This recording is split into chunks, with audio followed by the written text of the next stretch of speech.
High friends, welcome to Sam's kitchen. Friends, आज आपण सगळ्यांना आवडणारी एक रेसिपी करणार आहोत. ती आहे पावभाजी. आणि ते पण आपण ही कुकरमधली पावभाजी करणार आहोत. एकदम इन्स्टंट आणि झटपट होणारी आहे.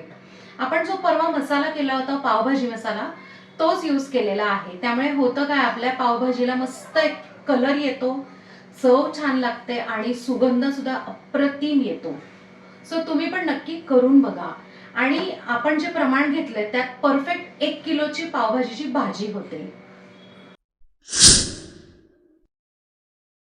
झटपट कुकरमधली पावभाजीसाठी ना आपण कुकरमध्ये 1 पळी तेल घेतलेलं आहे. त्यात आता आपण 1 चमचा जिरे टाकूया, पाव चमचा हिंग, पाव चमचा हळद आणि 2 बारीक चिरून घेतलेले कांदे. त्यातच कांद्यावरच आहे ना आपण 2 चमचे आलं आणि लसणाची पेस्ट टाकत आहोत, किंवा तुम्हाला जितकी पाहिजे त्या पद्धतीने तुम्ही कमी जास्त टाकू शकता. 2 चमचे बटर. आता आपण छानपैकी ना कांदा असा फ्राय करून घ्यायचा आहे. ह्याच्यावर आपण बटर मुद्दाम नंतर टाकलंय जेणेकरून जळत नाही यासाठी. आणि लसूण आणि आल्याची पेस्ट पण आपण आधी फोडणीत नाही टाकली, कारण ह्याचं असं आहे की ती खाली आहे ना कुकरला किंवा कढईत जर केली तर ना चिटकून बसते यासाठी. आता आपण कांदा छानपैकी हलका गुलाबी करून घेऊया. कांदा छानपैकी आपण परतून घेतला. या प्रोसेसला ना 3 मिनिटं लागलेली आहेत. आता त्यात आपण 2 ते 3 चमचे पावभाजी मसाला आपण जो घरी केलेला आहे, त्याची लिंक पण मी डिस्क्रिप्शनमध्ये देते, तो आपण टाकून घेतलेला आहे. किंवा तुम्हाला केवढा कमी जास्त लागतोय त्या पद्धतीने तुम्ही टाकू शकताय, पण मिनिमम एवढ्या प्रमाणासाठी 2 ते 3 चमचे लागतोच. हे चवीचं लाल तिखट ते पण तुमच्यावर डिपेंड आहे. आता मी इकडे 1 चमचा टाकलेला आहे काश्मीरी लाल मिरची पावडर, हे रंगासाठी आहे. चवीप्रमाणे मीठ.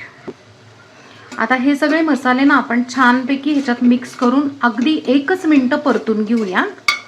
मसाले परतून झालेले आहेत आणि त्यात आता आपण भाज्या घालायला सुरुवात करूया. तर पहिली भाजी आपण टाकत आहोत 2 वाट्या आपण फ्लावरचे तुकडे छानपैकी मिठाच्या पाण्यातनं धुवून स्वच्छ काढलेले आहेत, ते टाकून घेऊया.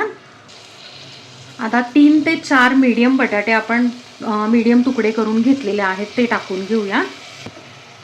2 मीडियम ढोबळी मिरची, 2 मीडियम टोमॅटो, 1 छोटंसं गाजर,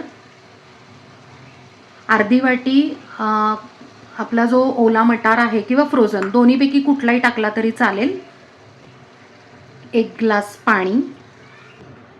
आता आपण हे छानपैकी सगळं एकत्र मिक्स करून घेऊया.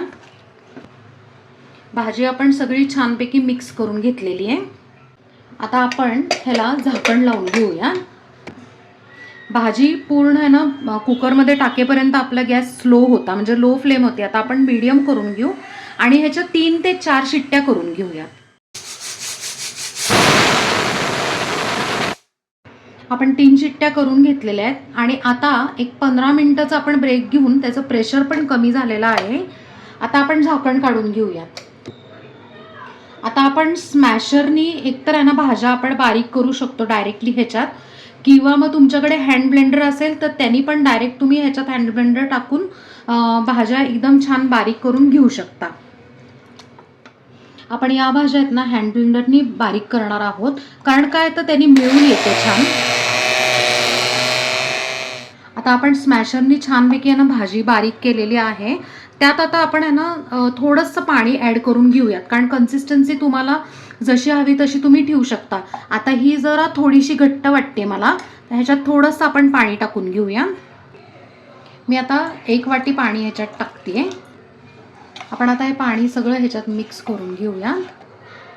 ह्याच्यात आता थोडीशी आपण ह्याच्यात कोथिंबीर टाकून घेऊयात आणि परत मिक्स करूया. ह्याला आता आपल्याला एक छानपैकी उकळी आणायची आहे. ह्याच्यात जर तुम्हाला कलरसाठी आहे ना बीट घालायचं असेल तर 1 छोटासा तुकडा तुम्ही बीटाचा घालू शकता, जर काश्मीरी लाल मिरची पावडर जर नसेल तर. आपल्या भाजीला मस्त उकळी आली. आता आपण गॅस बंद करून भाजी सर्व करूयात. आपण घेतलेल्या प्रमाणात ना परफेक्ट 1 किलोची पावभाजीची भाजी होते. तर फ्रेंड्स, मस्त अशी कुकरमधली पावभाजी तयार आहे आणि छानपैकी झटपट झालेली आहे. ती आपण सर्व केली एका प्लेटमध्ये. त्याच्यावर आपण थोडीशी बारीक चिरलेली हिरवी कोथिंबीर आणि थोडंसं बटर टाकून घेतलंय आणि त्याबरोबर आपण बारीक चिरलेला कांदा, लिंबू आणि छानपैकी भाजलेला पाव असं दिलेलं आहे. तर फ्रेंड्स, कशी वाटली तुम्हाला आजची आवडती रेसिपी? आहे ना मस्त आणि झटपट होणारी आहे, कमी वेळात होणारी आहे. सो तुम्ही पण नक्की करून बघा आणि मला कमेंटमध्ये सांगा. आपल्या चॅनलला सबस्क्राईब करा, लाईक करा, शेअर करा आणि कमेंट करा आणि बेल आयकन नक्की प्रेस करा नवीन व्हिडिओच्या नोटिफिकेशनसाठी. थँक्यू.